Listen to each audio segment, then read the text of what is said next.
actually got the ball.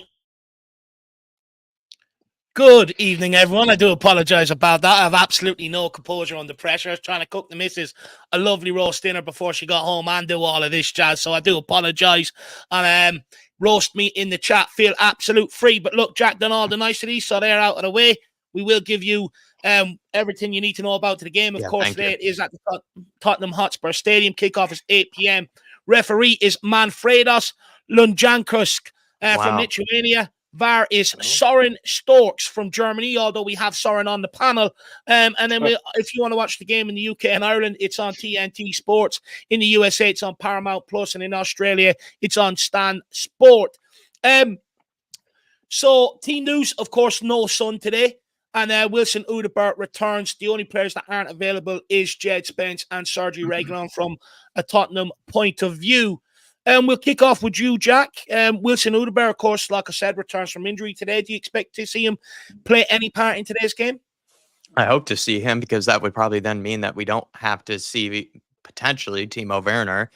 Wilson Udebert was supposed to be, I think, the player that would technically play ahead of either a Johnson or a Timo Werner if he's in fine form. He had that one really good performance against Everton. Felt like against Newcastle, maybe kind of the occasion as well as just the moment kind of got to him. He looked a little intimidated, looked nervous, missed that big sitter. But I think we've been really excited to see what Udebert can do, because he's probably more of that mold of the winger that maybe we'd been originally kind of asking for, someone who can take on their man, or at least is willing to take on his man, try to drive past his defender, create chances. But he doesn't necessarily seem to have that, maybe that goal scoring type, maybe streak in him like we know Brennan Johnson does, or Bernardo Gareth Bale.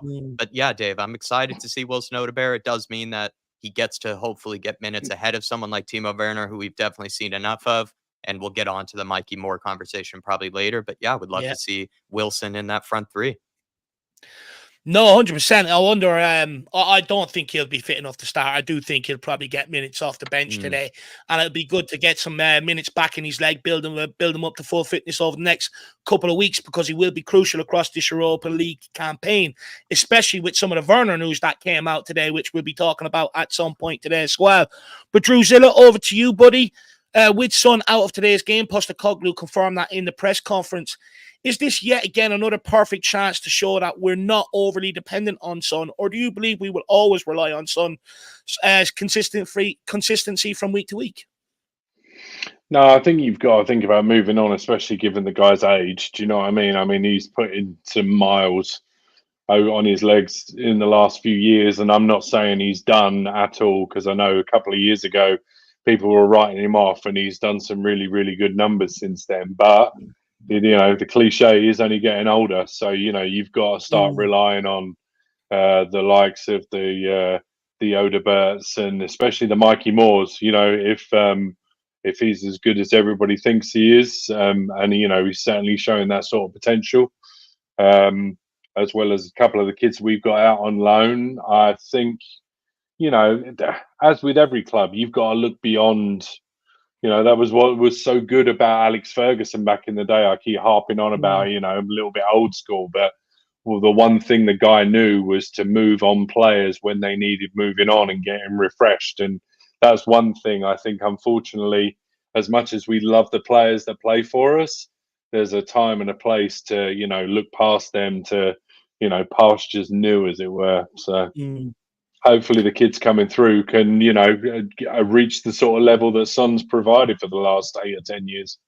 100%. And look, we've already played one game this campaign without Sonny, you know, and we've done pretty well without him. And I'm glad that we are getting to this point across some of these games where we can use our squad and we're not overly reliant on Son. In some of the smaller games where you really want to be resting Son up so we can have more fitness and more impact on some of the bigger games coming up. So, you know, it's good to see in that position. And look, it only helps when you give someone like Mikey Moore his opportunity, like Ferenc Varos. You know, he came in, he stepped in, he's probably our best forward player on the evening. He was direct, looking to take on his man at every opportunity. And because of his directness, that's where a couple of our goals came from. So hopefully, you know, if he starts today, we can see the similar impact, which means then going forward, we can actually rest Sonny for these big games, which is what a lot of big clubs do, you know, across competitions like these. So long may that continue. Big up Rhino, member for 8 months. He says, Davo, you must be having a hangover from the West Ham win. That's why you messed up. Do you know what it is, Rhino? It's complacency. I'm getting too much wins lately, 6 in our last 7. The consistency is absolutely off the scales, Rhino. So, it's making me complacent at this point, Rhino. So it's good that I had that slip up today. Get me in line and get me in check for the watch along, to breed more consistency, Rhino, which I know, is your kryptonite, my man. So big up, Rhino. Good to see you in the house. You thought he could rock up. Huh? You thought you could rock up, 6 wins and 7 games, rock up. Just the stream just plays itself, starts itself. Yeah, that's it. I was getting I was relying too much on you, Jacko. So I was way too inconsistent. You were basically you were that second half against Brighton. That's what you were. Which one was I? Werner, Madison, Adoji, Bentancur, Romero? Pick anyone. Throw a dart, dude. Throw a dart. Well, like I said, guys, I am open to a roasting for my mistakes, so please keep getting them in the comments. But Soren, down to you, my buddy. It's been a while since we last spoke. Of course, you've been busy feeding the nation and keeping them in food and spuds and vegetables coming into the winter, which is very important. But the 4-1 win over West Ham now makes it 6 wins out of 7 since mid-September across all competitions. Are we starting to see the consistency the fans have been demanding? And what's your opinions over the last couple of games? I think, look, the game's been there for quite some time. The system is getting in place, and it just looks like the players are starting to believe in the system. They're starting to believe in what we should be doing, and there's now that little bit of pressure from some of the players sat on the bench. There's a little bit more depth in the squad, so they're having to step up. And it's like we've seen before. You've got Madison hitting a bit of form. You've got Bentancur hitting a bit of form. Bissouma's looking good. Brennan Johnson's looking good. Son is looking good. Solanke's doing the work. You're back for it. I mean, there've been mistakes, but they do look like they're starting to gel. Vicario's kind of stopped making those mistakes that he did at the very beginning and the pre-season. So yeah, I think it's all looking good. As long as we can keep away from the problems we had last year with the injuries and then the sendings off, that's what killed us last year. It stopped the momentum. As long as we've got the momentum going, we'll be good. No, 100%. And, tonight's another ideal opportunity to keep that momentum going with Crystal Palace. And who knows what sort of confidence that could give us heading into that Man City game. So it's absolutely very important. Dermot, can this recent success, though, be sustained moving forward, especially with upcoming fixtures like Man City, Villa, Crystal Palace all on the horizon? Because, one of the accusations aimed at Tottenham is we haven't really bet anybody yet.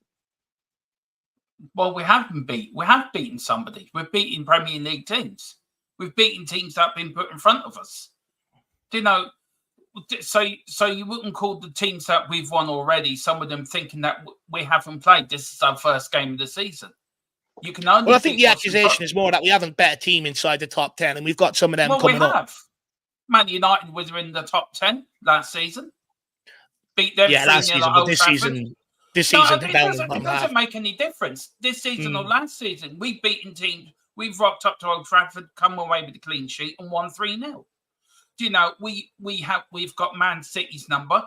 They've only beaten us once in so many games in the Premier League. And even during that game, everyone had a bit of complex. Who do we support? So the people can keep saying we haven't beaten anyone, but we've won 6 out of our last 7. You beat what's in front of you. This is what football's all about. And we're going to Crystal Palace on Sunday. They're fighting for their lives. If we beat them, they're a nobody. Yeah. But Crystal Palace is not an easy place. Selhurst Park is an old-style stadium with its own Pacific atmosphere, which we have struggled there. So, do you know what I mean? It really boils my blood when I hear this from fans. We've beaten nobody. But we're beating teams. That's the idea of playing football. You have to beat what's in front of you. Do you know what I mean? It doesn't matter if you're top 4 or bottom 4. You've got to beat them. The Premier League is not an easy league. Anyone could beat anyone within the Premier League. So, do you know what I mean? We've got to be happy with the way we're playing. We've got to be happy with how we're playing at the moment and the success. We've beaten West Ham, who we hadn't beaten in the last 5 games, by the way, at home convincingly. And, do you know, we move on. We win tonight. AZ, first time we played them, beat them tonight, win against Crystal Palace on Sunday, and beat Man City in the Cup. Do you know? It's that easy, Dharma. Well, it is. Once you're winning, you get filled with confidence, and that winning breeds that confidence. You want to win again. You want to keep winning. Do you know? Say we haven't beaten anyone. It really angers me, and that wasn't against you, Dave. It's just I know. That I just asked the questions. I know it really pisses me off when I hear that comment because I'm thinking, for fuck's sake, the Premier League is not an easy league. You beat what's in front of you. So, who did Nottingham Forest beat the other day? You what? Sorry. Who did Nottingham Forest beat the other day? Who did they beat the other day? Liverpool? No. One of the top 10 teams won it.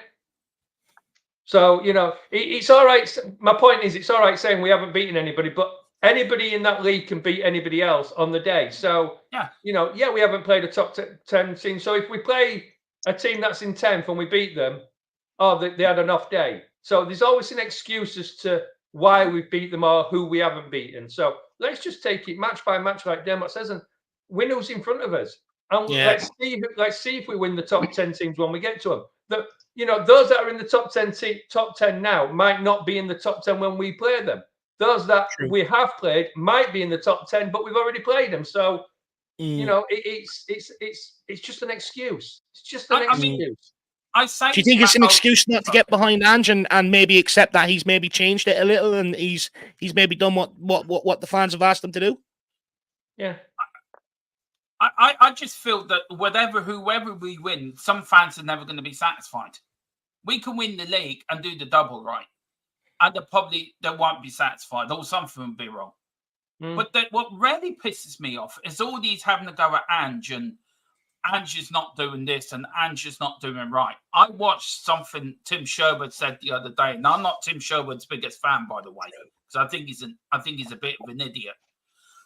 But he said. And I think he's right in what he said. He said in 3 to 4 seasons' time, Tottenham should be winning the league. He said Tottenham need to get behind Ange. They're playing good football. So in that thing, Arteta's only won 1 FA Cup since he's been at Arsenal. He hasn't won the league. So he's a failure. Any manager that doesn't win the league is a failure. So it doesn't matter who you are, if you're manager of the top team or manager of Southampton or the bottom team in the league. If you don't win anything, you're a failure. So Ange will get it right. We need to back Ange. We need to back him. We need to back the players and back the team all the way. And if we do win something, and then fans who don't back Ange or complain about us, are they going to be celebrating with us? Of course they will. So they might as well just get behind the team. It really bores my blood. Sorry. It just really does. It really bores my blood, that does. No, fair play. Fair play, backing Ange to the hilt. Absolutely love that. Stevie Fraser says 150 people haven't liked the stream. I always wonder why you wouldn't. So do I sometimes, to be brutally honest. You know, you wouldn't enter your parents' house without taking your shoes off. I think smashing the like is appropriate. But big up, Steve Fraser. Thank you for bringing attention to that. Artist T says, our fans never learn. The people saying Timo isn't bad or hasn't played bad will be the same ones that laying into him if we lose because of a mistake he made. Jack, what's your opinion on this? And then I'm going to read out. I'll just fast track to you know, further down in the script that I have, not script, but the questions that I have for today, Artist T, about what's come out about Timo Werner today. But what would you say to Artist T, Jack? I don't know. I think he's like opened up a seed of pretty decent conversation here, and so I probably won't answer this very well. Like I'll probably just go more down a rabbit hole, really. But with Timo Werner, I have a feeling that he's so particularly unique that I don't think there are really that many people that would say, oh, you know, he's not the problem. He isn't the person that's hurting us or anything. And then in the same breath, you know, after the game, say Timo is terrible. Timo is shit. I don't think that's really a person. I think most people that are defending Timo Werner are probably defending him quite loyally and, you know, quite, you know, stubbornly to be fair. Whereas, you know, maybe in the past with maybe other players that we tend to think maybe who aren't playing very well at the moment in time. I think that's where it kind of goes a little bit both ways. There have been games where plenty of times we'll say something about James Madison or Brennan Johnson or really anybody, right? Where we might say, oh, like we can't possibly play them. They're the ones that are hurting us right now. And then, after the game, we either confirm that or we don't confirm that. And it is kind of part of maybe the life of being a Spurs fan, the life of being even a football fan in general, is that you do end up kind of swaying both ways lots of times. But when it comes to Timo Werner in particular, I think the majority of the fan base pretty much has their mind made up on the guy. I don't think there's Yeah, really I was going to many ask that, people. Jack. I don't see anybody that defends Timo Werner, Yeah. to be quite frank. Is there anybody on the panel here that defends Timo Werner? I think he's quite unique. I think he's quite Hmm. unique compared to other players in the past. Like I said, a Brennan Johnson, for example, right now, who went under a lot of stick and a lot of criticism, and maybe other players as well. I think Timo is very unique. Sorry. No, 100%. And look, from what I see, I don't think there's anyone that's out there defending Timo Werner at all, to be brutally honest. I think most people recognize that he's just not cut out at this level for what we need. He's not contributing, in terms of assists or goals. But, it's okay to recognize on a human level, to feel sorry for the guy. No one wants to be that guy going through that sort of barren spell that he's on. But I don't think there's anyone that's out there sticking their neck on the line for Timo Werner RST. Is there anyone on the panel, on the panel that would make a case, or that does want to sit here and defend Timo Werner? Because there has been news that has come out today, and the reports are stating that Tottenham would not put any obstacles in the way if Timo Werner wanted to move to another club from January. I just think he's lost. I just think he's got no confidence. I think that's the problem with Werner. I think he's lost confidence in himself. He's lost confidence in his football. And I think that's the only problem with him. He is a good player. He can play. He has proven that, and he's proven that in Germany. He can do it. But I don't think the Premier League suited to him. But I would love him to make a bit of a redemption. I think if he made a bit of a redemption wherever he goes, if he does go in January, I'd be really pleased for him, because I think he tries hard, but he's just got no confidence in him. There is a player there, but just he's so lack of confidence in his ability and in his own ability. I think that's the major issue. There seems to be a mental block of what he can do. Against Man United in Germany, he'll be putting them away. I just think it's a mental block. And once he gets over that, I think he will come back to what he was when he was younger. As I said, he is a good player, but maybe the Premier League's not for him. Maybe another league, maybe a German league or Spanish league. Somewhere's a bit slower is probably more his style. But look, I wish him all the best. I'm not going to degrade the guy. It just isn't working. And if he moves to another league or another team that works for him, fair play to him. I wish him all the best. But I just think it's confidence. He needs to be confident in himself, and I don't think he has that at the moment. Yeah. Go on, sorry. Yeah, no, I'd agree exactly what Dermot's just said. I think when you look at his career, he has been a good player. When he was in Germany in his first spell before he went to Chelsea, he was banging them away. He was doing really, really well. He went to Chelsea, and if you watch his games, it is a confidence thing, because he's always in the right place. He's always making those runs. He's got a footballing brain. The problem is his brain isn't working with his feet when it comes to shooting, and that purely. I mean, we take a look at Dele Alli. I mean, we all sit here and defend Dele Alli, and he was absolutely phenomenal. And over the last several years or 3-4 years of his career, he went downhill because there were other things that were, obviously affecting his game. And I think that's the same with Timo. Now, I look at Timo and I think you see him making those runs. The problem is when he makes those runs, you have no confidence in the end product, because he's just, it's like anything else. If you're told often enough that you're not very good, you start to believe it yourself. And then he makes those runs, he gets through on goal, and he makes the wrong decision. If he wasn't if it was something that I had to do instantly, we'd maybe see something different from him. And as daft as it sounds, it may only take 1 or 2 or 3 goals, a bit like Brennan Johnson.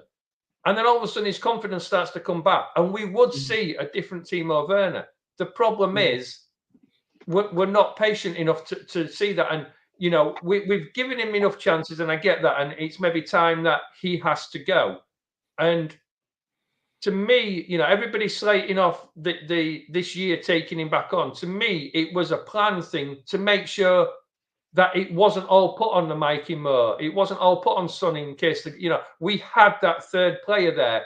Obviously, we've got Odegaard. We've now got the backups to let him go. Whereas at the beginning of the season, we didn't have that. Now, yeah, we could have gone out and spent, you know, money. People saying, well, get him off the wage bill and let Mikey. Well, Mikey Moore's still on the wage bill while Timo Werner's here. If Mikey Moore's good enough to take over from Timo Werner, he will.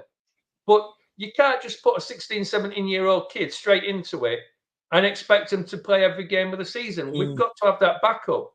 Unfortunately, I mean, to me, I would say to Timo Werner, until he's gone, right, you will play against the teams like tonight. You know, you'll get those games against the lesser teams. You're not going to play against the big teams. We can't trust you until you start putting them away. Yeah. And then if he does, he does. If he doesn't, he goes. It's as simple as that. But me, you know, it is same as Demetran's just said. It is a pure confidence thing. He has been a good player. You don't become a shit player overnight. I agree with a lot of what you and Dermot says, but I think, you know, this can't be true in football. At what point do you weigh it up and say it's damaged goods? That player is never coming back. You know, we've seen it with players in years gone by where, you know, for the first 4 or 5 years of their career, they're on fire. Everyone's looking at them, you know, and then all of a sudden, you know, they're completely gone off the beaten path and people are like, what happened to them? And I think it's at the point with Timo Werner. I think many fans could probably understand the gamble they took last January to bring him in here. But I think many fans, after what they've seen from January onwards, were very questioned why the club went again to bring him in this summer. I take your point to maybe take a little bit of pressure away from Mikey Moore and allow them to sort of develop away from the spotlight. I fully understand that point. But I do think the club should do everything they can to force him out the club this January, just so we can free up that Europa League spot, give it to someone like Jed Spence so we can rest some of our players across the back line in some of these games, because he is just absolutely taking up a spot right now, and he's on 185k a week. That's what we're shelling out for the guy, and the output is nowhere near good enough, and at some point, it's going to cause a rift in the squad when players that are on lower wages are performing, and he's not, and he's on that sort of wage. So, and I just think for Timo Werner's sake, it'd be wise for him to look for that move. Now, I have to sit here and say, I think that decision is purely on Timo Werner. You know, I think, you know, I don't think the club really can sort of say, look, we're terminating the loan. As far as I'm understanding, it's there for the whole season. So it's more up to trying to persuade Werner to sort of leave Tottenham. I think you can just say, look, there's no football here. Beyond January, you're going to be taking out the Europa League spot for the betterment of your career. I think you should look elsewhere. I think we could put pressure on him that way. But at the end of the day, it is down to Timo Werner whether he wants to sort of make that move. But look, unfortunately, it's one that hasn't worked out. And if we want to act like the big clubs, if we want to show, you know, that we want to go on and win titles, there has to be an element of ruthlessness in terms of your squad. If players aren't contributing, you've got to get them out the door very, very quickly, because as we've seen at Tottenham in years gone by, that can very quickly creep in right across your whole squad. And then all of a sudden, you are where we've been in the last few years. So I do think it very, very quickly, you know, the club should be putting pressure on him. Drew, anything you want to add to the Timo Werner conversation before we move on? No, I mean, nothing much that really hasn't already been said. I mean, I guess the only thing I would say is, would you make a case for him? Because you were one that stood up for Brennan Johnson in very, very testing times, and you sort of been rewarded. Would you make a similar case for him? No? Would you go that far? I mean, I liken, you know, Timo Werner reminds me of one of those players that you used to get in, I'm showing my age now, like Pro Evolution Soccer 6 or Pro Evolution Soccer 7 manager mode, where they peaked really early and were really good for a minute, but then you got 2-3 seasons in and realized they were on the decline already when other players were still on the up. And it's like, I don't know. Yeah, it's like a lot to do with confidence. I think something's good, you know, something's obviously got into his head. because he does get into the right positions, and you do just wonder why. Like, there's been a couple of times recently, like he's a toe poke away from like 3 goals and an assist in his last 5 games, and it's just always seems to be the wrong thing. And it just, like I said, something's obviously in his head now. But you've got to think about why maybe the story's come out the way it has, or has been worded the way it has, in that they'd be willing to let him go.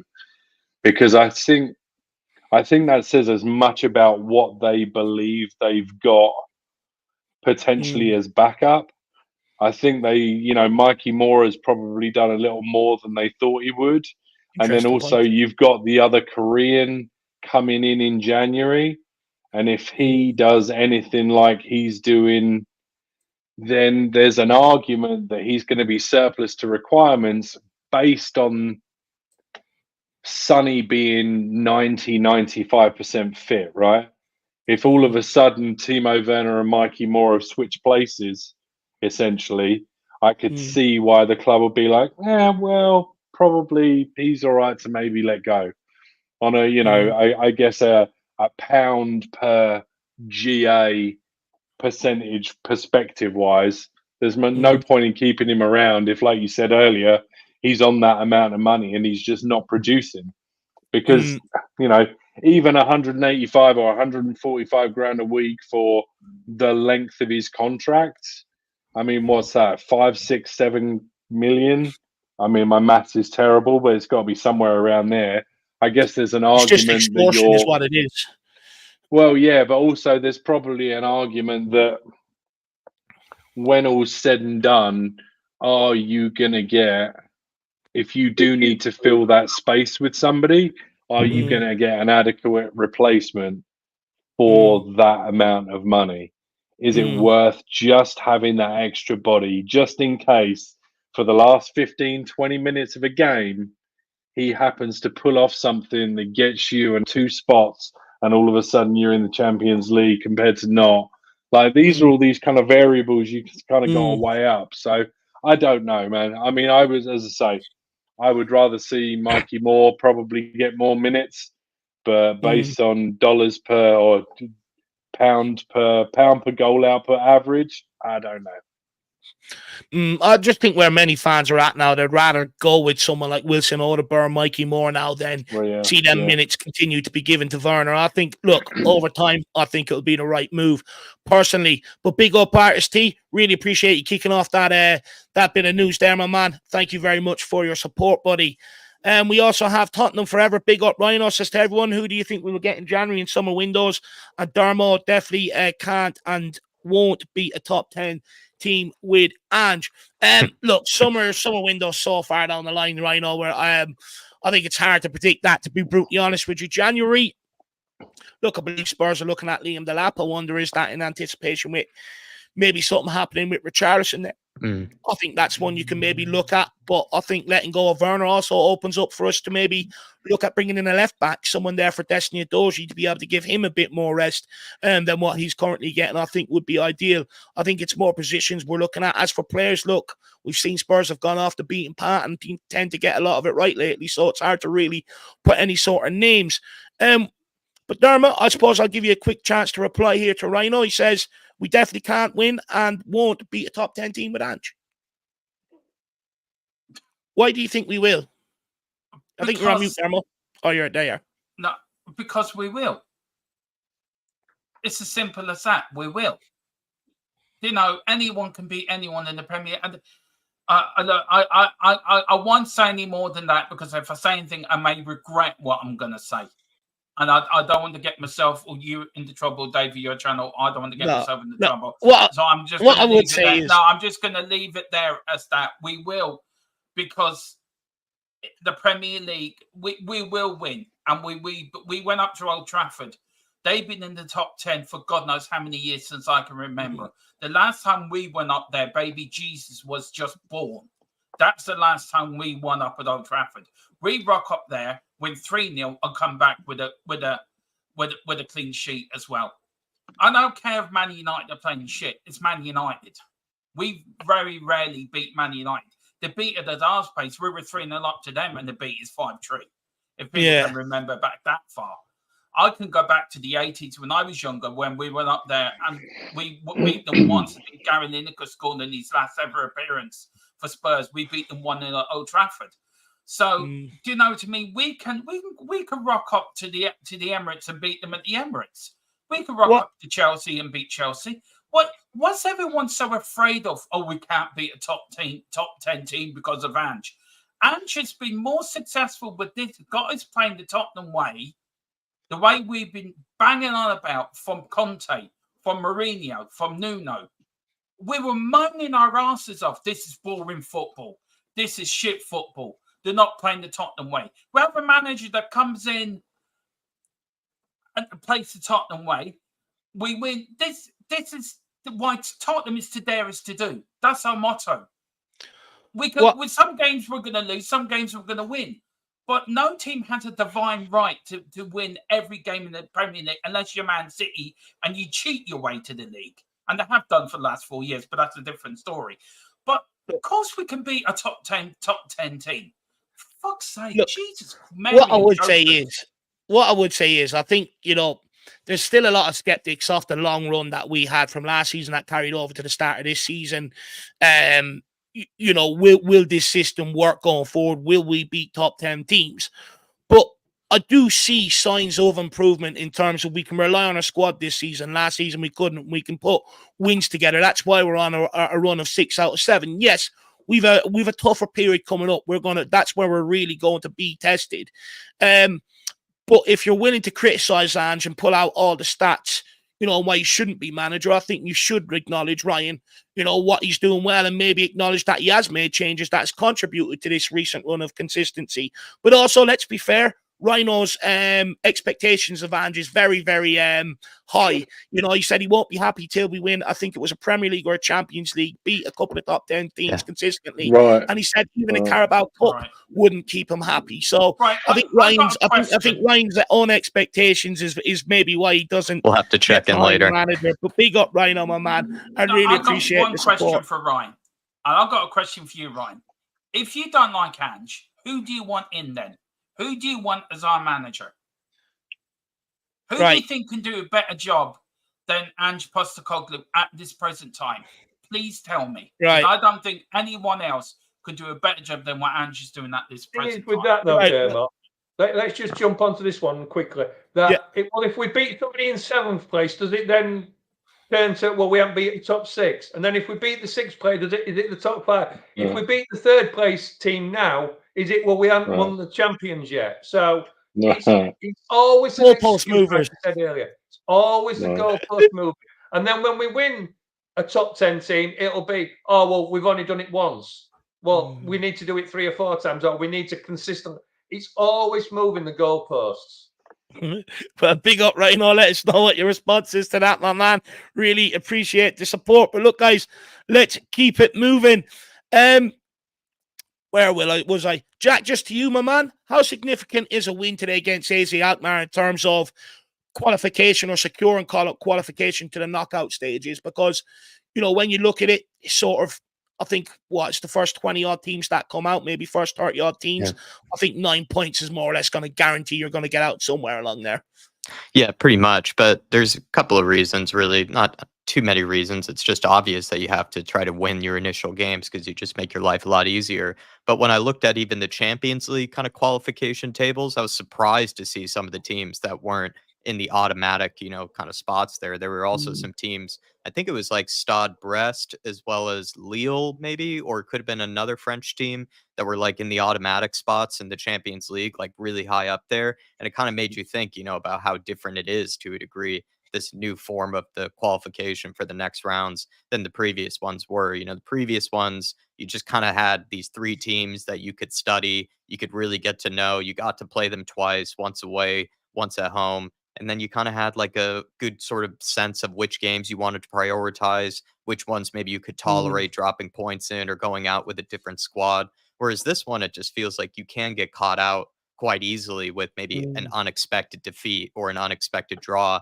And then there are these other teams that are also just maybe dealing with a pretty easy schedule that normally wouldn't, be in kind of the top tiers of the next rounds of qualification. So I think you have to win all of your initial games. And then also with Spurs, it'd be good if we win all of our initial games, because I think the rest of our Europa League games are actually probably a bit harder than the ones we've already played thus far. So I'd say win this one, and then you give yourself that cushion to drop points to Galatasaray, maybe hopefully not a Rangers or something like that later on, which should be tougher games. No, 100%. I think it's very important to get this one over the line. There's tougher tests ahead. Yes, LG ALKMAAR are step up in opponents, but you've got Hoffenheim away, you've got Galatasaray away, you've got Roma, Rangers away as well, all coming up. Tougher tests ahead. So, although step up in opponent, we should be winning this one. But look, let's start getting into some team talk here ahead of tonight's game. Drew, Postecoglou has opted to keep Vicario as the starting goalkeeper in the Europa League, limiting Fraser Forrester's opportunities. Does Forrester still have a role to play this season, or is he gradually being phased out?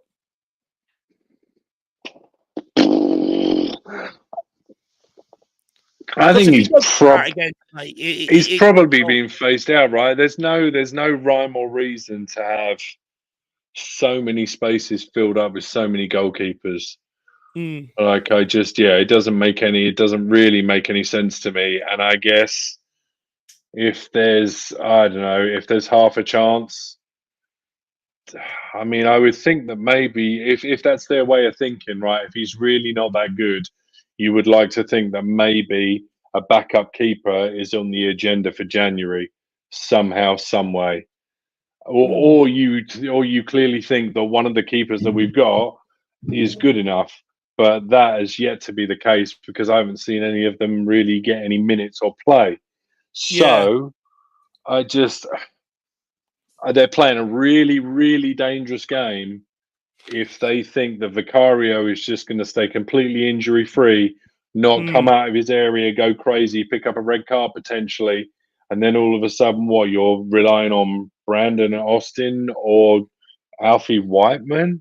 It's like, is that it? Is that seriously what we're doing? Is that what we're doing? I don't know, man. We've got to. And I'm just looking at like this European, like the table, like the new format and everything. Like, it is there for the taking. Like, there are so many teams that have nosedived already. Like Porto, who I kind of expected to be up there, are probably not going to qualify. Nice, who I kind of expected, not going to qualify.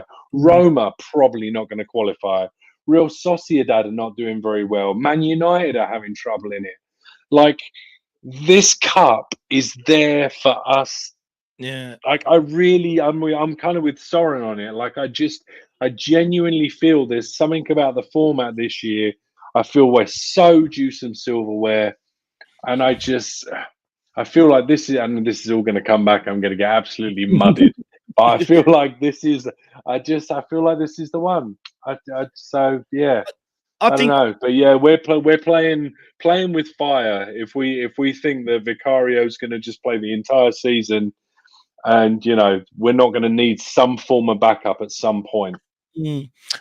Just quickly, I do think this competition is there for us. I was looking today. I think we're bookies' favourites as of now, and I wonder, the fact that we've been able to make rotational changes maybe suggests that they think we have the squad to be able to cope. And I think it's very important if we can't finish inside the top 8, which means we avoid two extra games. I think it is late January, early February, where games are taking fast as well. So I think it's important if we can't to get top 8. But just on Vicario and Fraser Forrester, I think maybe Vicario being added to the leadership group maybe suggests he's going to play a lot of this campaign, and that he is going to be that sort of leader out there. And with Fraser Forrester's contract coming to an end, I think he will be round as backup goalkeeper this season. If something happens to Vicario, maybe Luca Gunter comes in at some point, who knows? But I do think this will be Fraser Forrester's swan song. Moving on to you, though, Drew. Destiny Udogie, Pedro Porro, Mickey van de Ven, and Radu Dragusin all shared pre-match graphics on their Instagram stories on Wednesday night and Thursday morning, which probably hints that they could be in the lineup tonight. That will be our back line. If this is our back four, why do you think Postecoglou has chosen to go with stronger, more attacking fullbacks instead of selecting the likes of Davies and Gray at fullback and giving Udogie and Porro a rest, considering we've got Palace and Man City coming up and you think they're going to play both games as well? That's to me again. Soren. Sorry, go on. Yeah, I mean, I'm surprised we won't be making some sort of change at the back. I would have thought Gray would play right back and probably Davies left back. And I'll be extremely surprised if Dragusin doesn't play in the back two somewhere. Look, I mean, the only thing I can think that Angie's looking at is, we are going out to win this competition, and we want to get qualification as quick as possible to then maybe rest them later on. I don't know. If we get 3 points tonight, it certainly makes qualification a lot simpler, doesn't it? So maybe it's a case of, well, one half is going to be really strong and let's go get the job done. Second half, we'll change it up and hope that they can hang on. But, maybe he's looking at him thinking, well, Crystal Palace, we can swap a little bit for Crystal Palace and then play the full first team against Man City. Maybe this season is going to be that season where we go all out for a couple of cups and make sure we give our chance for one of them. And if that's the case, hopefully that'll quieten down a few of the moaners out there that are saying we need a cup. The problem will be then we'll go all out for a cup. We'll finish 7th or 8th. Like everybody keeps telling us they're going to be happy, and then they'll all moan that we're not in Europe next year. So who knows? But look, I think when it comes to the strong backup, with the strong starting defense line, if that is what it is, I think it does signal that they are looking to get this game over and done with early, maybe recognizing that maybe it is a step up in competition. I know Van Bommel's a player I'm really keen to get my eyes on tonight and see how good he can be. Maybe bringing Pedro Porro instead of Archie Gray is sort of recognition of that. But, and maybe it is recognition that if we win tonight, we're more or less qualified regardless of what happens in the rest of the games going forward. So, be interesting to see, but I think it's a brave call, especially if someone like a Porro or Dozier picks up an injury heading into them games. Then you're left with the likes of Ben Davies or Archie Gray to fill in at either side. Well, actually, maybe Jed Spence might come in there, so it might not be too bad. But, I think if it is a strong back line, I think we are looking to maybe get qualification done and dusted tonight. Jack Rhino's gifted out one channel membership. Who's that gone to? I think it went to Sebastian SF, so thank the very generous Ryan, and appreciate you, Ryan, for spreading the love. You might be bringing on, you never know, maybe another happy clapping type energy with Sebastian SF, but we'll find out, on the fan show. Maybe you'll enjoy what he has to say. Maybe a more like-minded person. You never know. He might be another crazy person like myself. But big up to you, Rhino, and really appreciate the support. No, big up, Rhino. Really appreciate it, sir. Also, big up Derek Hutchinson tuning in. Bob Down Under. Phil Coyes as well. The Big D as well. Great to see all ye coming in there, guys. Really appreciate the support. Like I said, Dermo, if that is the back line tonight, that they have given it away early, it would mean one change from that defence that beat West Ham last weekend, with Christian Romero making way from that back four. With Romero's omission and Van de Ven preferred, could Postecoglou be testing a potential defensive partnership in case Romero does look to make that move to Real Madrid? Possibly, yeah. I think so. I wouldn't disagree with that. I think he is. But look, they've worked together well before, Radu and Van de Ven anyway. So, but it is good that we can rest these players. So we're not relying on the players all the time for these matches, and it's good that we have a squad that we can rest players. That players can come in and do a solid job for us. Not like when we had an Eric Dyer or a Sanchez or people like that you couldn't really rely on. You can rely on these players to do a good job. And for the keeper, I know you said about if I'd got Fraser Foster, I wouldn't mind going after the Irish Liverpool keeper as a backup, by the way. Do you think he's going to leave Liverpool to come back up to Tottenham, though? I think he's looking to leave Liverpool to get into first team football, isn't he, Dermot? I think he is, but I think he will get more of a chance at Spurs than he is at Liverpool at the moment. That or Bazzuno, one of the two of them, because I think they're both good goalkeepers. We've got Keeley in the under-21s at the moment, another Irish goalkeeper coming through the ranks. But I think it's good that Ange can make these changes and we can be confident with our defence. And I think it's a great luxury to have. We haven't had that for a long time. And the team we're playing tonight, and I've done a bit of research for this. They did get to one European final back in 80-81 when they lost to Ipswich Town in UEFA Cup final. Oh, let's show them some respect. Yeah. Well, no, you have to show every team a little bit of respect, not a lot of respect. But in the past, they have reached a major final, a European final, got to quarterfinals a few times as well in the Europa League as well. So they're no pushovers, they're no mugs. But we should beat them comfortably, whoever we put out tonight. But I think we are looking at a new partnership for Radu and Van de Ven, because I do feel Romero head has been turned by this Real Madrid link. He needs to come out. If he wants to stay with us, then he needs to come out and say, I'm at Spurs, they're my club, and I'm staying here for the foreseeable future. But if he wants to move and he's not giving his all, I'm sure Ange will weed that out and get him gone as quickly. I don't want him to leave, by the way. I want Romero to be there with us for the next 5-10 years. I love Romero. But his head has been turned this season. He hasn't had a great start. So I think it's about time. And Rudu's done well when he comes in these European games. So he hasn't, apart from getting sent off in the first. Yeah, I was just going to say that. Yeah, apart from getting sent off. Apart from that, he's done quite well. So look, it's a nice luxury to have. At least it's no Eric Dyer or Diane Sanchez or Harry Winks that we know is coming in. At least we've got confidence in these guys. They can do a job and do a professional job as well. The only thing I worry about is how long are we going to get away with keep playing them, rolling them out midweek, weekend, without one of them pulling up or a couple of them pulling up with injuries, and then we really are sort of screwed. And that's where my main concern comes in. Do we have enough sort of, players on the periphery to come in? I don't think we do. You've only really got Radu Dragusin and Jed Spence there. I think if we suffer a couple of injuries at centre-back, I think we're in real trouble. So I think maybe it's something they need to look at come January. Maybe Dorrington at some point, if he gets back from his injury, can get up to full fitness. Maybe you might see him being propelled in. But, I worry how long can we keep doing this? I'll just read these out, and then we'll keep moving on, because I do want to have a conversation about Radu Dragusin. Tottenham HOTSPUR has become a new YouTube member. Big yourself up, my man. Welcome to the community. Make sure you keep an eye on the community tab.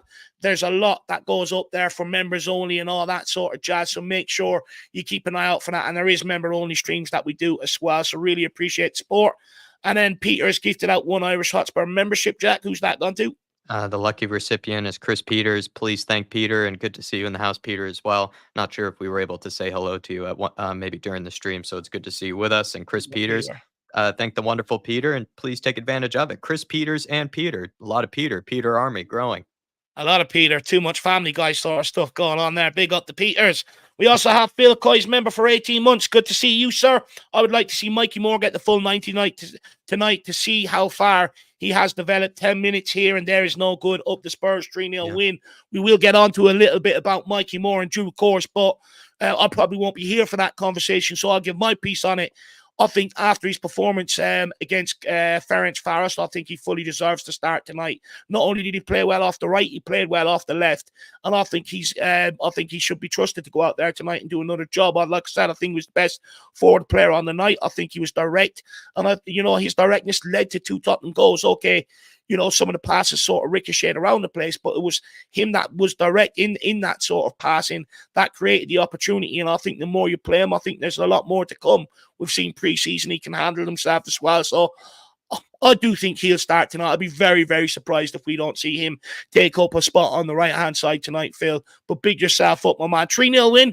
Look, I was hoping it'd be a bit bigger. Hopefully, Vitesse is in some of their players' minds and they want to get revenge. That would be absolutely lovely. Big up, Phil. Hopefully, you're keeping well, and hopefully, you're not working and you are off for today's game. And we've got Kelsey Davies, member for 15 months, hoping to see goals from Mikey. Come on, you Spurs. A lot of people want to see Mikey Moore tonight, which is absolutely good. And it makes a change, because I feel like I was fighting with a lot of people to for these guys to get minutes, you know, come the summer. People were saying they're not ready, this, that, and the other. Now people are fighting me to say, Dave, get them in the team. So it's a good point to be at with the Tottenham fan base, that we are starting to trust in some of these youngsters. And look, that only comes because these guys are going out there taking their minutes. So the more they do that, the more fans are going to keep calling for them to play. But big up, Kaylee Davies. Really appreciate the support, and hopefully you are keeping well. But look, let's keep this moving, because I want to have a quick conversation about Radu Dragusin. Jack, does it concern you every few months that Dragusin's agent keeps coming out and putting pressure on Spurs and Postecoglou to give him more game time? Because I would argue the game time was there, but he got sent off very early because he wasn't ready for it. No, I completely agree. And just quickly, Kaylee, I did message you back actually on Twitter. So please, if we can arrange something, would love to finally meet up, because I dropped the ball on that situation, because it just for some reason got sent to the spam kind of direct messages. So apologies about that, Kaylee. On to Radu Dragusin, Davo. I do feel like, yes, he needs to consider either dropping his agent or just giving, I guess, a kind, few words to his agent or something, because what's happening here is he's made his decision to go to Spurs, where the spot was not guaranteed for him. He could have easily made a move to a club where the center back position was pretty much wide open. You get to step in, play a lot of games without a ton of competition or anything like that. And I don't think he really, wanted that, or maybe he was motivated enough to want to challenge players like Christian Romero, challenge players like Mickey van de Ven, maybe wanted to be part of a young project that we're, of course, building here at the moment at Tottenham Hotspur. And he made that decision, and I actually commend him for that decision. I think that's a clear, mentality, type of thing with him, where he's not maybe that willing to go to like a Genoa, where he was on loan for, or I think, had moved from Juventus from. Maybe he wanted to make a big step up to a huge club and challenge good players for their position. And I think there is something to commend for that. But it seems like his agent feels very differently. His agent wants him to be playing regularly. His agent wants him to be able to, I guess, get some huge transfer move in the future for him that, would, of course, give him a big payday. It just feels like his agent doesn't have the best of his interests at heart and isn't really thinking about Dragusin's career. And you've made this suggestion. Sometimes this goes wrong when you have a family member as your agent, but maybe it is better to have someone who might be more invested in his future, his career, instead of maybe their own pocket or their own, I guess, notoriety or whatever it might be that the agents get by representing these sort of people. Because it seems like the agent is very much in it for the attention and very much in it to drive, kind of media attention towards his client. And I think it's all for the wrong reasons. 100% is. He fuels the speculation and then comes out and pours cold water on it. And it's absolutely bugging my mind, because I've heard more off this guy's agent, and he's been here, a year or less than a year, than what I've heard off Son's agent. And how long has Son been at this football club? The guy's absolutely embarrassing himself right now. And the more pressure he keeps putting on and Tottenham, and the more he keeps telling Postecoglou what to do. This is the same guy that told Postecoglou he should play a back three, and then half of the fan base ran with it. I mean, the more I find man's Postecoglou, the less inclined I'm to give him these opportunities. But I'd also argue, has he took the opportunities to dismantle that partnership of Christian Romero or Mickey van de Ven? I'll hand that one down to you, Soren. For me, he hasn't done anywhere near enough to get them two out of place. And if I was the club, I would be turning around to Dragusin and saying, you need to shut your manager up. Because, like you say, is embarrassing. It's if Dragusin must have known he was coming to sit behind those two. He has to have done.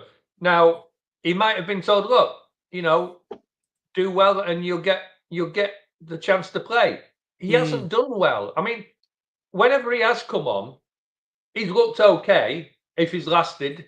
But he hasn't torn it up, has he? He's never looked like, oh, bloody hell, yeah, this guy needs to start in front of Romero or Van de Ven. He's never shown that. And I mean, even when he's played for his national team, he still makes some mistakes. He's had good games, but you've not sat there and watched him and thought, damn, he's better than anything we've got at the club. And he isn't. So, until he is better than anything we've got at the club, then he needs to just sit and wait. he will get a chance. And look, if he plays tonight and he gets sent off again, everybody's whinging about Timo Werner costing us. Well, he's more of a liability than Timo Werner's been so far. So the argument is, shut up and put up. Yeah.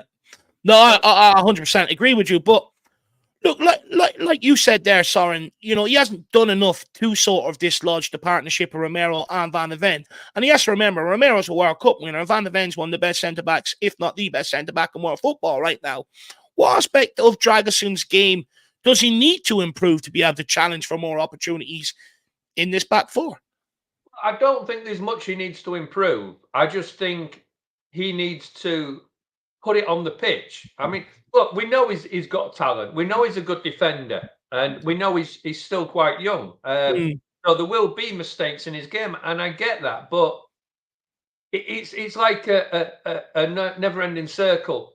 Without the game time, he can't show us, and until he shows us, he'll not get the game time. So, look, there will be a period where we expect Van de Ven might get another hamstring, or eventually Kuti might get sent off or have an injury. There will be an opportunity. He could get the game tonight, and if he storms it, then the argument is there. Well, he needs to start again. But if he doesn't, you watch him on the pitch, and you don't sit there and say, wow, this guy has to start next match. We haven't said that yet. So until you sit there and say that, he's not going to start. He's not. Why should he start? Kuti and Van de Ven have earned their place. They are earning it every week. Kuti has made a couple of mistakes. So yes, maybe Dragusin does get that chance.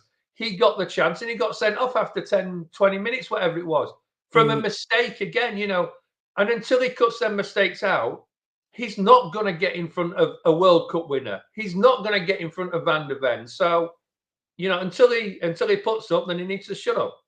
100%. I agree with that. Like, if I'm a player of Dragusin, and look, it's very important to note he's still a young guy. But the question I'm going to throw out to Drew and Dermot now in a second is he going to be here much longer if his agent keeps that up, looking to force a move out of him? But it's important to note he's still a young guy. He's only, 21, 22. He needs to show a little bit of patience and maybe look a bit forward. Look at the Romero situation, maybe sit around and, you've got time to sort of pull all the aspects of your game together and take over that mantle. And look, if he keeps that up, Vuskovic is coming in and he's garnering a great reputation around Europe at this moment in time. So come the summer, they might just turn around to him and say, look, your agent, good luck, get out of here, go and find it somewhere else. We don't need this disruption, this harmony. But with Radu Dragusin, I think when he comes in and his opportunities come in, he has to show that he's really dominant and put in a dominant performance like a Mickey Van de Ven. He's the same size, same frame, same sort of stature. He hasn't done that yet. He could put in a commanding performance early. I don't think I've seen that from him. But on the ball as well, and I've highlighted this for quite some time with Radu Dragusin, I don't think he's anywhere near the level of Van de Ven or Romero, and it's so important with how we play out from the back to be good on the ball. That whole sending off was him not being able to sort his feet out and getting caught in possession. So, I think that's definitely the areas if I'm looking at, and if I'm Radu Dragusin's agent, for instance, I'm sitting there and telling him some home truths. This is what you need to improve on if you want to get into the football team. Sitting there and calling for minutes off baseless stuff is not going to help your client. It's not going to help him get to where he needs to go. And I think there comes a point with Radu Dragusin, he's going to have to sit down at this young age and figure out what's best for him moving forward. Is it an agent who's going to make excuses for him? Or is it someone that's actually going to be in his camp and tell him some home truths? And, that's one thing I think is missing in a lot of players' camps nowadays, is someone that will sit them down and keep them on a certain level. But over to Drew and Dermo, we'll start with Drew on this one, Drew. Actually, just quickly, I'll take this from Peter, and then I'm going to say my goodbyes, and then we'll let you answer. Do you think he's going to be here much longer if this keeps up? But Peter has gifted out one Irish Hotspur membership, another one, Jack. Who's that gone to? You're on mute, Jack. Sorry about that. Adrian Troca, I believe, is the recipient. Spurs diehards till I die. Adrian. Big up, Adrian. And make sure you thank Peter for that. And Adrian, feel free to get on a fan show one day and have a conversation with us, my man. And also Mark Cook, member for 10 months. Big up, 10 months. Big up, lads. Hope you are well. Big up, Mark Cook. Good to see you. Hopefully you're keeping well. Good to see you back after the international break. Marky, good to see you, sir. And hopefully we get a big win tonight. But guys, I am going to bounce out. Somewhere I need to be, you know, or at 6:30. But the boys are going to keep you entertained and keep talking about the lineups and stuff like that. Sorry about that. Up until 7 o'clock this evening. The lineups, I think, should be out in around 6:30. Should bring them up on screen. Everyone then can have their opinion and stuff like that. And I'll see you back here for the watch along at 7:30. As always, everybody, come on, you Spurs, and the big hands we trust. And great to speak to Soren, great to speak to Drew and Dermo and Jack. Hopefully, we'll be happy clapping tonight. Have a good one all. Pleasure, Dave. Thank you, sir. Great hosting. I think we have one more question.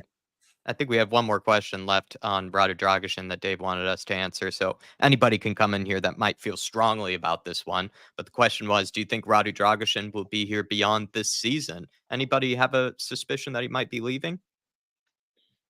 I think he'll stay. I mean, the thing we've got to remember is the ball's in our court more than unless he goes on strike. The ball's in our court. He's got 4 years left on his contract, hasn't he? So you know.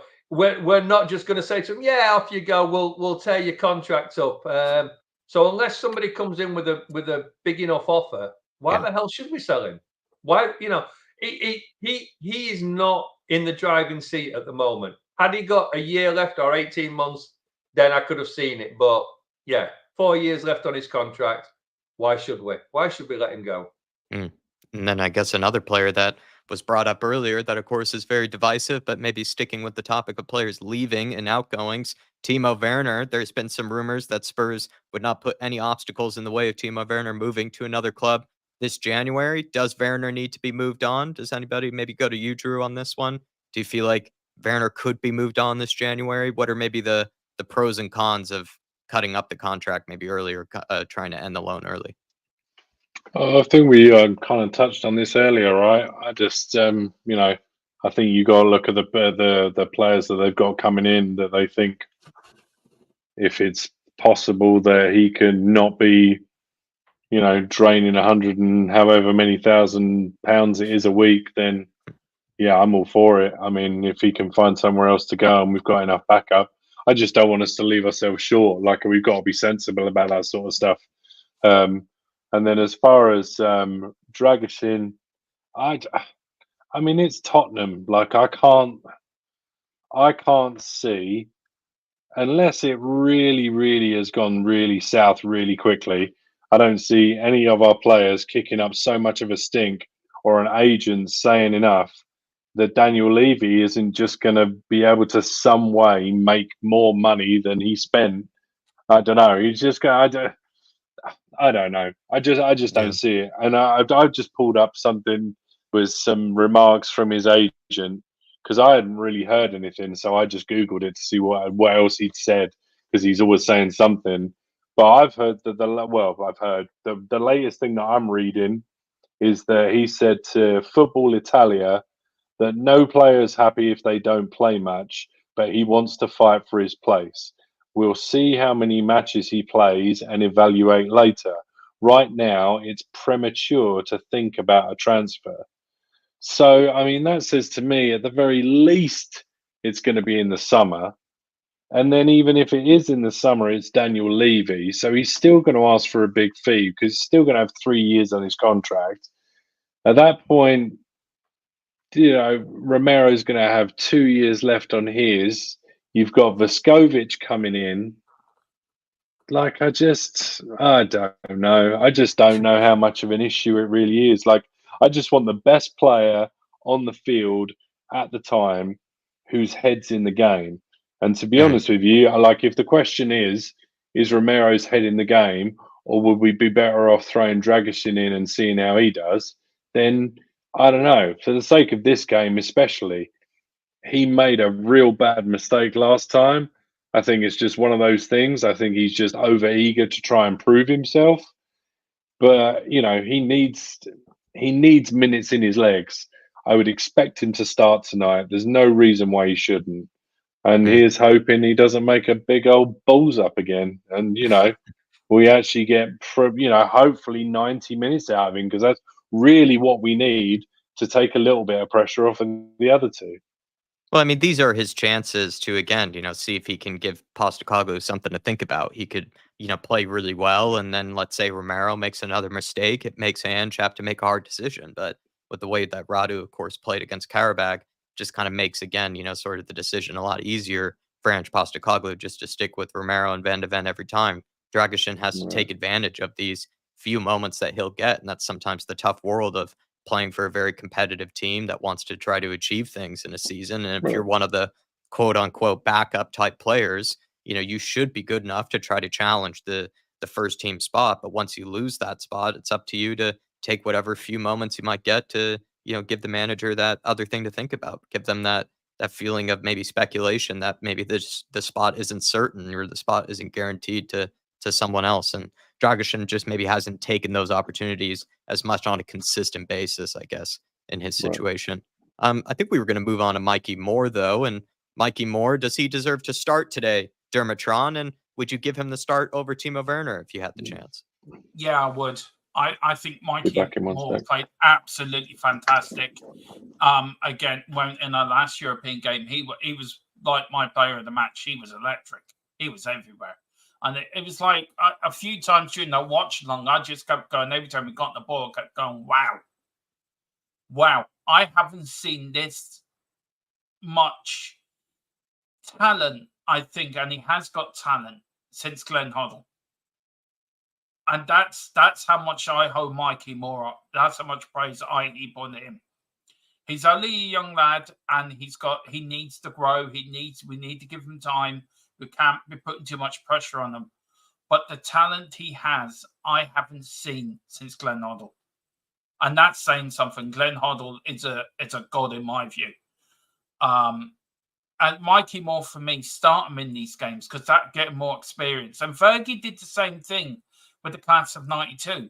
He started playing these young lads in European competitions in the old European Cup before it became the Champions League. Or I think just after the Champions League was formed. And to get European experience is so important. And also to get a few Premier League appearances. Next season for me is the year I think you will see Mikey Moore start regularly. This is his learning year. This is the year he's going to be put in for this game. Or he has these games mapped out, what he's playing this year. And I think you might see him in the League Cup against Man City as well. He's got a talent that I haven't seen, as I said before, since Glenn Hoddle. And I'm so excited by this young lad. He excites me, and I'm 47. And I can't wait to see his career bloom and develop, and him become a future captain at Tottenham and leading us to glory. This is what I think. This is how much I love Mikey Moore. And we've got good other kids as well. We've got Dorrington, we've got Ashley Phillips. We've got Keeley, the young Irish goalkeeper, coming through the ranks as well. We have a great bunch of young lads coming through at Tottenham at the moment. And I think we're ahead of most teams on that conveyor belt. And the young lads that are in the team at the moment under Ange, you add a few of the youngsters in, by God, the future is exciting. The future is going to be so exciting in the next 6 to 7, 8 years. We're going to be a dominant force in English football. You watch us go. Well, Soren, according to Dermotron, we have the next King Hoddle in the academy that's just cooking. So why is it that Ange Postecoglou isn't playing him instead of Timo Werner? Why does he keep giving Timo Werner the nod? Because sorry, Soren, go on. Sorry. Yeah, no, I was just going to say, I think he's giving Werner the nod purely for the seniority and experience that he's got, rather than, just more like them. Moore is going to be a big player for us. He is going to be a superstar for us. And anybody that doesn't see that, I don't know what games you've been watching, because, when people are saying he hasn't done anything, did you watch the game? Did you watch the game he played? He might not have scored goals, but he was up and down that wing. He was creating chances. He was doing what he could. And, I hope he does start tonight. And I hope, he has another solid game like he did in the last game he played. But what is he, 16? 17 now. 17, he's a young baby still. you can't just chuck these kids in and expect them to be great straight away. Sometimes, anybody that has seen this lad play, whether it's for the under-21s, whether it's for the national team, whether it's the few minutes he's had for us, then if you can't see that he's got some talent, then maybe football isn't the game for you. That's all I can say, because he is special. He is special. He's so young that you wonder if he's going to get his first senior goal before he even gets his first kiss or something like that, or his first girlfriend. He's that young. I mean, with players like Mikey Moore, look, it might not work out. We all know football is a really hard game to get in to be a professional player, but Tottenham are really investing in this lad. That they believe him, and as long as he keeps his head in the game and he keeps that balance and he doesn't let it go to his head and become this, big Billy shoes and whatever you want to call it, he will be a superstar. He will be something special. Yeah. And in my opinion, Drew, I feel like Mikey Moore does deserve the start today. I hope he does play somewhere across that forward line. It's probably going to be on the right, maybe instead of the left, because Timo Werner is a very likely player to start in this game. But, what is your maybe opinion on why Ange Postecoglou is continuing to maybe give Timo Werner more minutes than maybe he does Mikey Moore, who, has shown to be very, very good with the few minutes he's been given? I mean, I just think it's the cash. There's just a money situation. Like, you're spending that much money per week on a player. It's a little bit political, and I would expect that you would want to at least try to. I think you've got more leeway not playing the kid, because the kid wasn't expected to play as much anyway, right? Yeah. So if organically it just happens to be the case that Werner absolutely falls off a cliff in terms of his confidence and his performances, and Mikey Moore is playing as well as he is, then you've got the argument to turn around to both players and be like, look, you can have the grown-up conversation and say, look, this is just the way it is. Like, this is life, and you just think, it's not like Spurs haven't wasted money before. So, I mean, we'll just have to, just take that one on the chin, like we did with Ndombele and Lo Celso, etc., etc. So, I don't know, man. I mean, you would expect that probably politically you've got to at least be seen to be trying to play the guy into some sort of confidence, or you've got to play him into some sort of performance. But yeah, I guess there's got to come a point where if he keeps on, I would argue that if he's close to getting assists and close to getting goals, and he's tiring out his wing back, and he's at least doing 60-70% of what you would expect him to do, I still expect him to pick up some minutes, because I still think Mikey Moore is as good as he is and as young as he is, and I've seen. I think he could be a very, very special, like Soren said. I think he already is special, but you still, even Rooney, and I hate to give comparisons to players, but even Rooney in his first couple of seasons for Everton, like, he wasn't playing 90 minutes week in, week out. You just don't do that to 17-year-old kids. Like, you've got to be pretty special for that to be the case. And even then you don't want that, because you don't want to suffer from burnout. There's still kids growing up, and you've still got to be conscious of that. So I wouldn't expect him. And look, a prime example of something like that is Phil Foden as well. Like, everybody, I can remember when the rumor mill was rife with Phil Foden needs to leave Manchester City. He's not going to get anywhere. This, that. And he basically stayed there because he had it basically embedded into him the way that they play. And look at the player he became. Look at the trophies he's won. Like, and again, I don't want to compare the two because they might have completely different trajectories. But there is an argument that that's also one of the reasons that he wasn't loaned out. Like, some of the players that were older than him have been loaned out. And I just, I think he's surprising a lot of people. But I think, yeah, like to go back to the initial question, politically, I think you've got to try and play Werner into some sort of form, given the price that you're paying per week. I think And you've someone got in more the, flex, you know, like I say, you got more flexibility telling a kid, "Hey, kid, you know, we're going to give you the minutes we're going to give you," and he Yeah. would probably be happy with that. Do you know what I mean? He's probably not been given any guarantees. Yeah, I think someone even saying, I think it was DB here, or someone else as well, who might have suggested that since Werner could be or probably is Ange Postecoglou's signing, or at least one of the ones that he sanctioned, I, he I would kind of think that has to there's give him minutes, because if he then just plays Mikey Moore exclusively over him, then maybe the directors of football or Daniel Levy would kind of, question Ange for his, decision to bring someone in. Then all of a sudden he's just not playing him anymore, and he's costing them more money than almost any other player in the squad sheet. So it probably right, is. but I mean, there's political also and probably financial. a little bit of context to that statement, right? 100% Ange sanctioned the move, so for the money he's blowing, he has to keep playing him. Yeah. Do we know absolutely for a fact 100% Ange sanctioned a move solely for Timo Werner?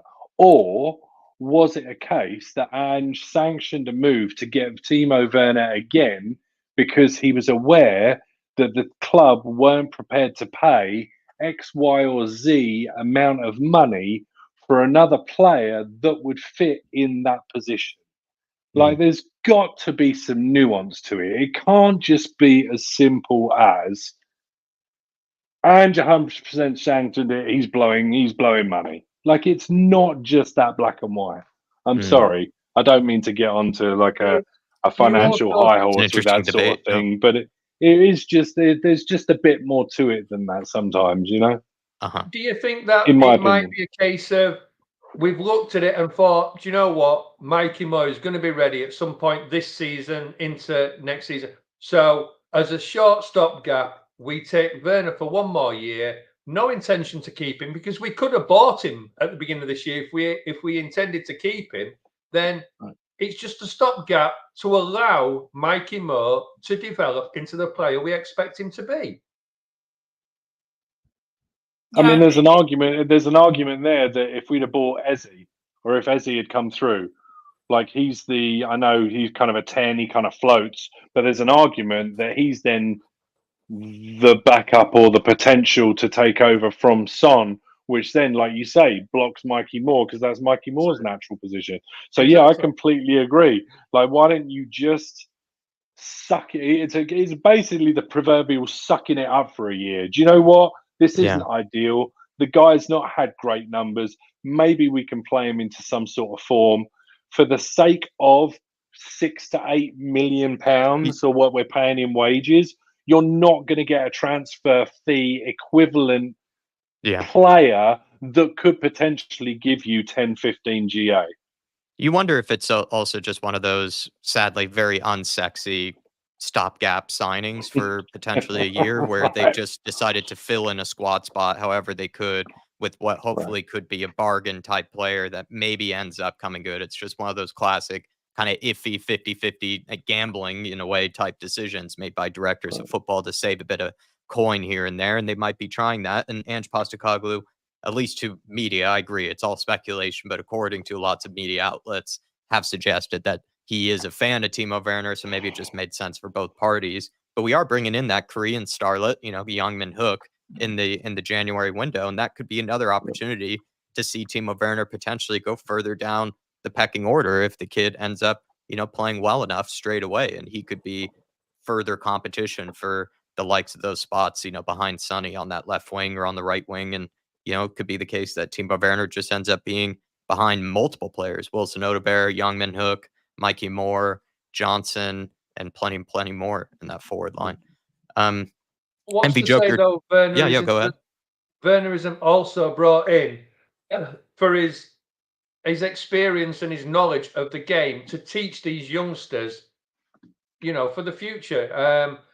Look, we know he's been a good player. We know he's not playing well at the moment, but it doesn't, it's not easy sometimes to get a player to come in. I mean, look at Dragusin, exactly the same argument. That you've got a player coming in who's probably not going to rock the boat if he's not starting every game. You know, there is no upset there. He'll come in and he'll keep quiet. Sonny's always going to start first. So Werner's second or third backup if Odebear's there. So he kind of knows this. It's just somebody maybe to bring on Mikey Moore and a little bit of experience and say to him, look, you know, do this run, do that run. Yes, that's a coach's job, but sometimes having that player there as well just gives him that little bit more experience and a little bit more confidence. And what's to say that come January that we don't just tear up his, you know, he's only on loan, so we can soon send him back again. What all these in the knows, you know, I mean, I don't know where the rumors come from, say that we're quite happy to let him go. Is that just somebody who's put it out there because they, you know, we don't want him at our club, or is it an actual fact? I don't know. True. But what's to say that, you know, the club aren't just thinking to themselves, well, we're going to end the loan in January anyway, because we've got the young lad coming in. We've got Mikey Moore, who's maybe progressed a little bit faster than we expected him to. We've got Odebear, we've got Son, we've got plenty of cover. Yeah, Werner's not needed anymore. And I mean, look, I mean, if I ask the person who I trust, who gives me my news, and he has heard nothing on Werner. So it could be just somebody just putting news out there for the sake of putting out news. And once somebody puts out news about a player, it spreads. And it gathers legs, basically. So there could be truth in it. There could not be any truth in it. We don't know. But for me, I think Werner's an easy target at the moment. I think that's another thing we need to look at. I think it's an easy target. He's an easy target for fans or people to put out on X, whatever social media, this or that on them. And I do get what Soren's getting, that maybe players do teach other players, more experienced players do teach younger players. This is the pitfalls. This is what you do. This is what you don't do. As long as Mikey Moore keeps his head in the game, and as long as he keeps the right people around him, his family and the club look after him right, then we should have the next best thing in our hands, and he'd be the one to take over from the likes of Sonny, I think, as well. And with this young player coming in January as well, who Sonny has recommended, he's one for the future. So we're building a young squad. Football's all about squads now. It's not just about the 11 people on the pitch. It's about a 23, 24, 25-man squad that, you know, right, you're playing in Europe. You're going to play in the Premier League. You're going to play in the League Cup. You're going to play in the FA Cup. Yeah. You're going to have a mixed match. I think Ange is building a squad that's capable to win everything. And look, Timo Werner, I think he will go back to Germany in January. I think he will. But look, yeah, it's hard to know, because anyone that puts anything on X, it would just game fine. I think Timo Werner's an easy target at the moment, to be fair. I think he more or less does it to himself, to be perfectly honest, Dermotron, because of the absolute howlers that he has on a pitch on a regular basis. I think he pretty much does it to himself. But he does it for himself. Yeah, I agree with you. On to Edward Joker Davis saying, interesting, very interesting stat that he sent me here, everybody. So I'm curious what you guys might think of this. He said, hey, Jack, just a stat I think you and everyone else would find interesting is that we have never conceded a goal at the Tottenham Hotspur Stadium in the Europa League so far. And we have won all 6 of our Europa League games here by an aggregate score of 18-0. Just interesting stat that I thought should help settle people's nerves a bit. Anybody feel a little bit calmer? Anybody feel a little bit more relaxed maybe about this Europa League game? But I wonder if MP Joker Davis has jinxed it in any way. It's almost like now we're just going to go 2-0 down real quick. KOD. 17 minutes in, 2-0 down. Cheers. Fairly respectable though, 18-0 and 6 wins out of 6, I think, in the Tottenham Hotspur Stadium in the Europa League. Yeah, we've got a good record against Dutch sides as well. We've only lost against 2 Dutch sides, I think, out of 15 games or something like that in our whole history of playing Dutch sides in Europe. I think one of them was Feyenoord. I think the other one was Ajax, I think, if I remember rightly. But I think we've only lost to two Dutch sides in 15 games against any Dutch side we've played. So we've got a good record against them as well. So we should win tonight. Let's make it 24-0. You know, if we go for one of 5-0s or 6-0s that Dermatron seems to predict for these type of games, let's hope we continue. And a clean sheets, you know, it's pretty impressive. So that does at least ease my nerves a little bit, Edward. But the fact that you have brought this to our attention, I think only is tempting the football gods to absolutely, you know, just ruin our Thursday evening. But then again, you know, Ange Postecoglou, I'm pretty sure he's going to get us over the line today. I think lineups should be out. I'm curious if it's going to be out an hour 15 before, like it usually is, or if it's going to end up being closer to the hour mark. I guess we'll find out. But many fans are eager to see Richarlison for this game, to make him see his first start of the season tonight after a long absence. Do we expect to see that happen today? Maybe Richarlison being included in the starting lineup? Does anybody have high hopes for Richie to make a comeback with Spurs? I think he will. I think he'll start Richie tonight. I think Solanke needs a rest. Rest him tonight. Keep him for Sunday. And I think Richie needs the game time too. I'd love Richie to make a bit of redemption. Do you know? I've always said, like, Richie's a small fish in a big pond here at Spurs. But you can't help love his infectiousness, his shithousery, what he gets up to. Like, you can't help but love him from that. And I think he's an example of what a professional player should be like off the field as well, by the way. You never hear of him in any trouble. He's very charitable with what he does back in Brazil. He's led a very big life of mental health problems, something I've suffered with all my life. So, you know, for that, I tip my hat off to him. And for him to come back from the injuries, he has come back. And it's great to see him back. I think he deserves to start tonight. I'd love to see him get a goal. We need the pigeon dance. We need to see the pigeon dance again. But yeah, I think he'll start instead of Solanke. I hope he does anyway, because I think he deserves it. I love Richie. Well, I do have the lineups now, everybody. So I guess we'll find out right in front of our eyes, and then we'll get our thoughts on this, and we'll start to wrap up this show. Just want to say, everybody, if you can for us, as we're wrapping things up here and reacting to the lineups, if you could smash the like button. We had well over 400 in the house throughout this stream. We'd be very appreciative of it. And then also, please, everybody, if you want to get in your comments, feel free to do so. But Fraser Forster given the start. Archie Gray supposedly up for that position.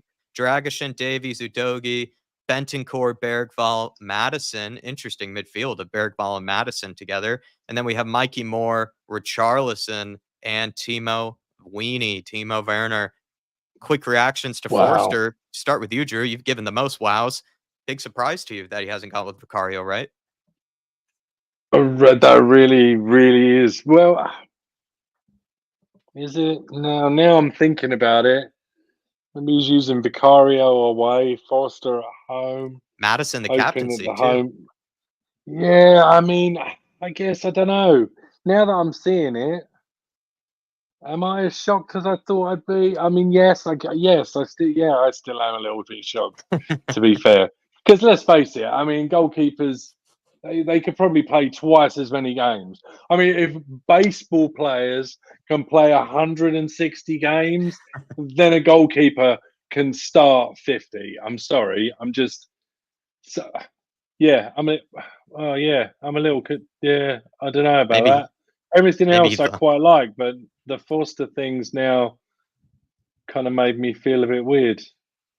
No, it makes me feel weird because I just don't think Forster did anything to at all impress us. In fact, it made us really, really doubt him. And we started to think that maybe he was way over the hill, way past it, but then also very, very rusty, which is a bad combination if you're a goalkeeper that's aging, where you don't really look like you're up for it anymore at this sort of level. But then also you don't get many minutes to even work your way back into some sort of sense of confidence. So I think we are a little bit nervous about this. My only reaction would be would be perhaps he's looking at the schedule.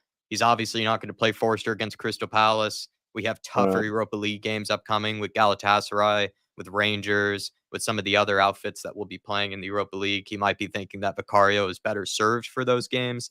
And then we also have the Man City Cup game in the League Cup, so he'll probably play Vicario for that one as well. So he might just be looking at the schedule ahead, realizing that he's going to be playing Vicario for a lot of games in a row here. But how much does a goalkeeper move? I'm sorry. I know. I don't I'm want it to be sorry if Forster there's a either. goalkeeper in the chat. I'm sorry for the shithousery. How much does a goalkeeper move, man? I don't Like, want it to be Forster. surely you could play. Oh, do you know Soren, what? do you think? I was so confident, and now I don't know. I'm like 80% confident. Sounds like that 18-0 is going to be broken then, Soren. Yeah. I'm kind of speechless that Forster's playing. The rest of the team, I don't think I look at the rest of the team, and it doesn't worry me. Right. Without Forster, but yeah, I am gobsmacked. I mean, the interesting one in there, you know, with the chat and things like that is Werner. Look, it doesn't matter what we think of it.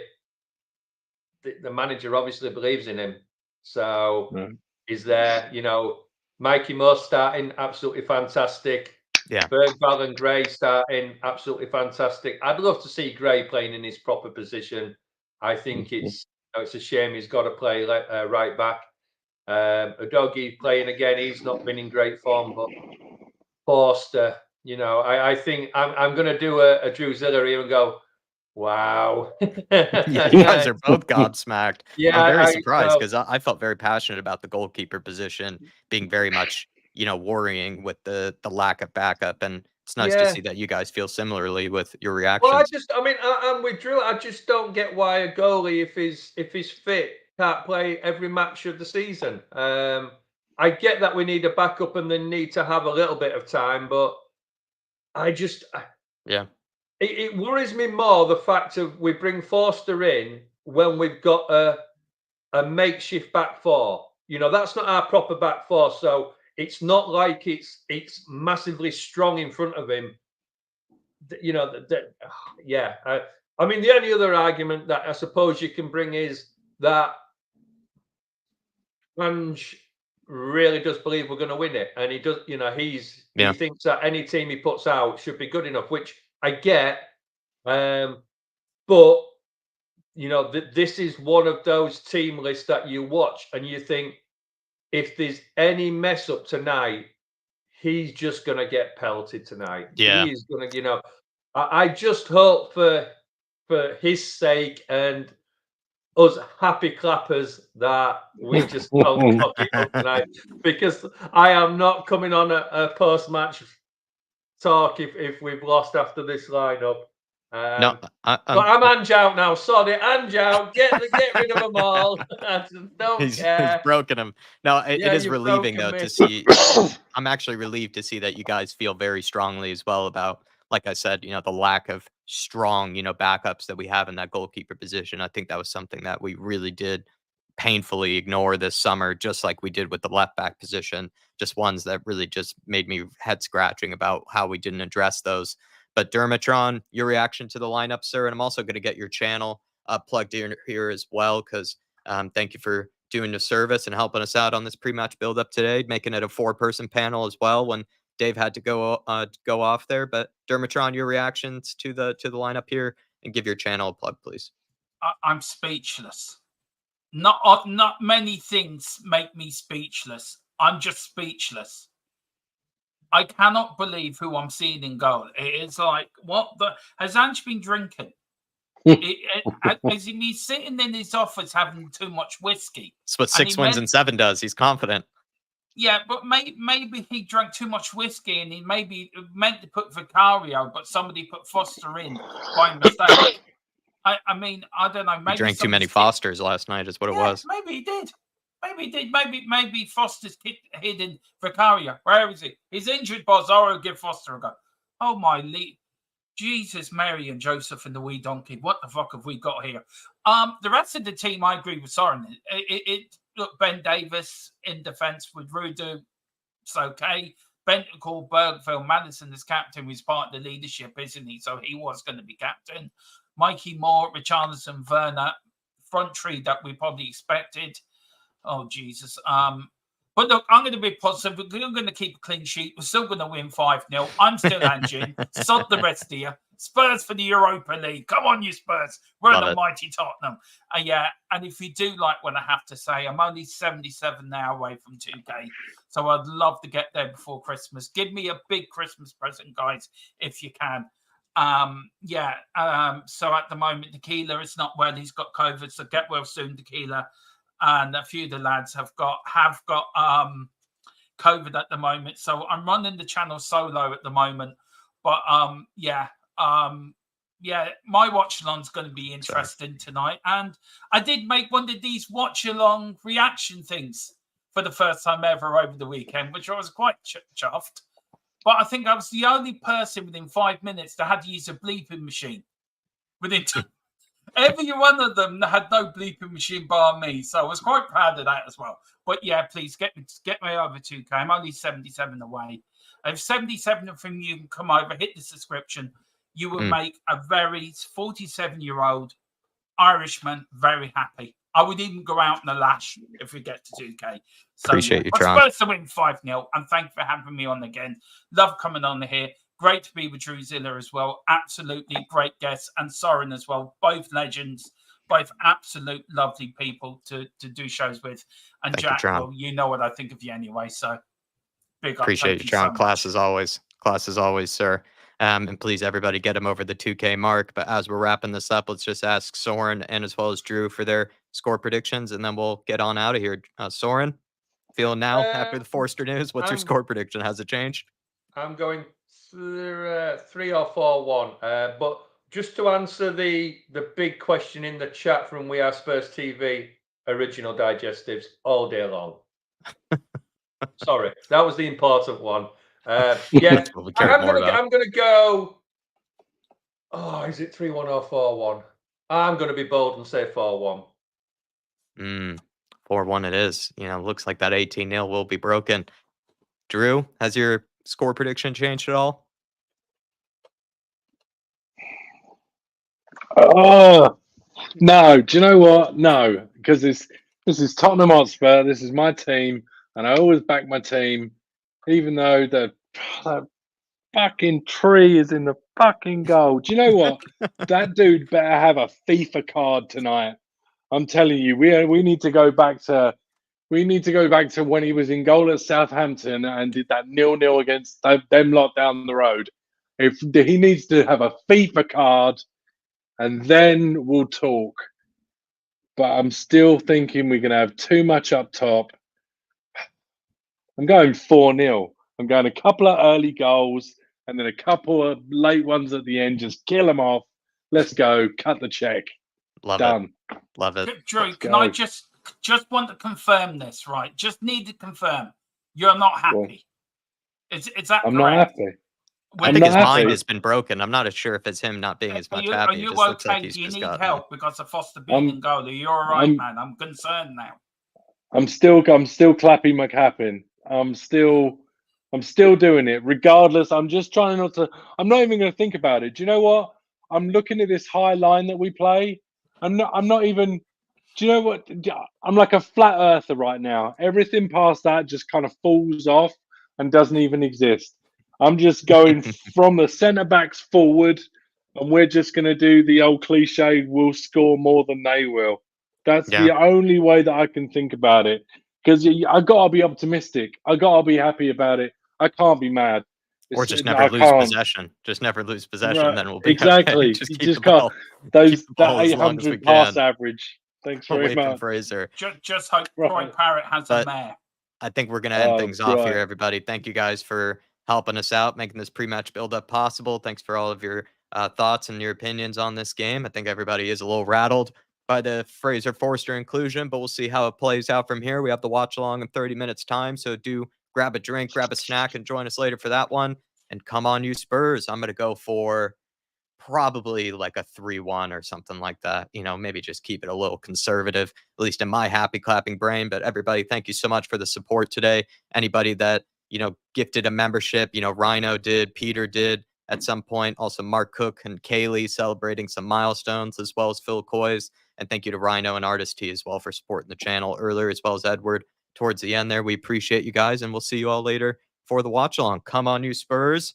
In the Big Come on, Inch, we Spurs. trust, and we never stop. We'll see you later, We everybody. never stop. Europa Later. League Take nights. care. Hatch.